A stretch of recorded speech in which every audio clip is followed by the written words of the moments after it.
আসসালামু আলাইকুম। তো আপনারা সবাই জানেন আমার হাজবেন্ড ফৌজি জব করে। তো আমি কোয়ার্টারেই ছিলাম।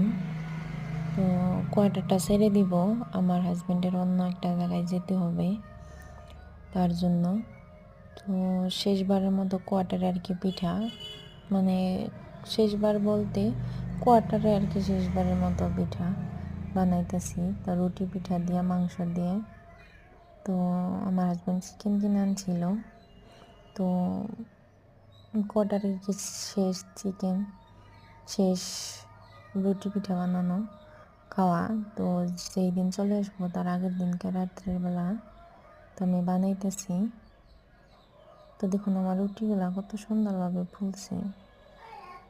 ওদেরকে আমি 2টা করে উল্টা নিয়ে দিছি, আর তাই আমার পিঠাগুলা পুরো ফুলে গেছে। তাই পিঠাগুলা হয়েছে চালের গুঁড়ির পিঠা। তো আপনারা বলতে পারেন চালের গুঁড়ি কোথায় পেলাম। তো আমি মিক্সার গ্রাইন্ডারে চালগুলা গুঁড়ি করছি এই পিঠা। তো উপায়বিহীন, কিছু করার নাই। আমাদের ফোরজি ওয়াইফদের লাইফটা এরকমই হয়। হাজব্যান্ডকে থেকে দূরে থাকতে হয়, হাজব্যান্ড ওয়াইফকে ছেড়ে দূরে থাকতে হয়, বাচ্চা কাচ্চাকে ছেড়ে দূরে থাকতে হয়।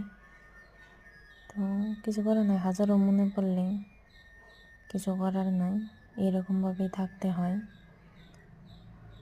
কি করার, আর কিছু করার নাই। আর কি সবাই আপনারা আপনাদের জন্য দোয়া করবেন। তো সবাই ভালো থাকবেন। আল্লাহ হাফিজ।